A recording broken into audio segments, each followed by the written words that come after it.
I'm going to pick up a few comments. Pretty Vacant says, and I think this is rather brilliant. It's an assertion and it's not backed up by clear evidence, but I think it's a good starting point. Reform supporters don't do critical analysis or deeper inspection of Farage and his crazy manifesto.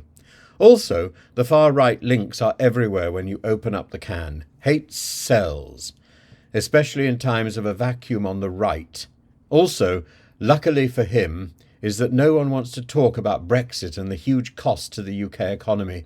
Britain is broke, and Farage broke it. And Farage's approach is to apportion blame elsewhere, to deflect rather than to solve. So last night, when Fiona Bruce was doing her question time, and Fiona Bruce just, she's one of the better ones on the BBC, but she doesn't have the capacity to deal with people, I think, like Farage. She presents the facts and then he rebuffs them.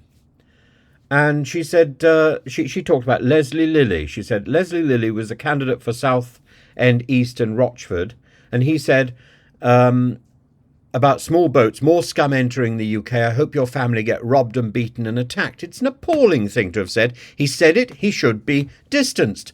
But in fact, Farage and Richard Tice have done nothing. They're waiting until after the election to deal with that. Edward Oakenfull, the candidate for Derbyshire Dales. She says, your candidate. She says importing sub-Saharan Africans would dilute the IQ of this country. Your candidate Robert Lomas, Barnsley North, who says, and these are difficult words to say, black people of Britain should get up off their lazy arses and stop acting like savages. These are your candidates, she said. Why are they still your candidates? And his response was, well, they've been disowned.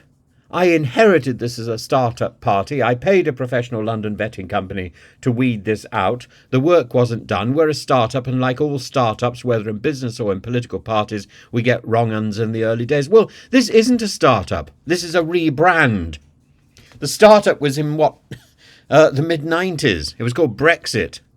It was started up then, and it's been rebranded a few times, but it's the same party with the same leadership, and you can't keep going back and saying, well, it's just a start-up. Sorry, we've got some problems.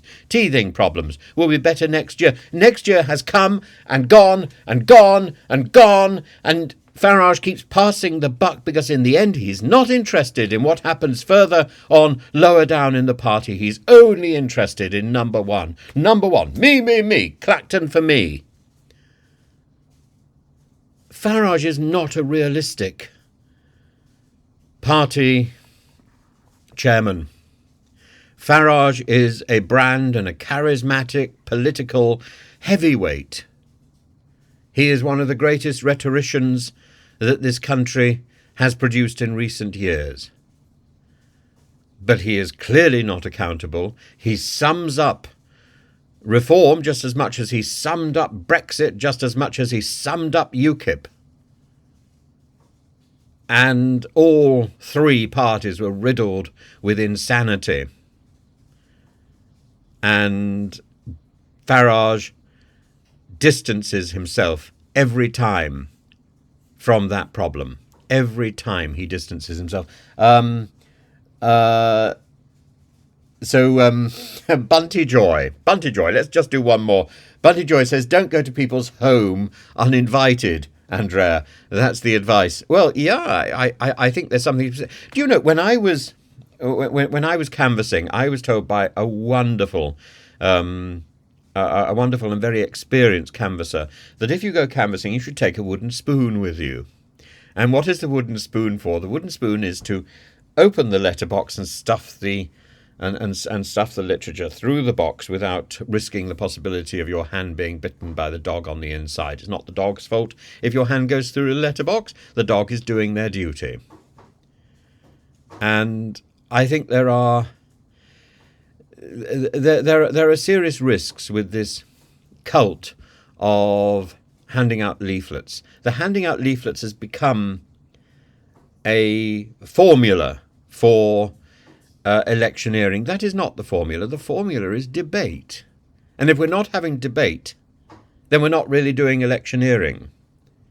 If we are ducking the hustings are the key. Now, the hustings are no longer the point at which the election vote takes place, but the hustings have become the place where the debate should take place, and that isn't happening anymore. We have 1 or 2 hustings before an election. We should have many, and all candidates should be there.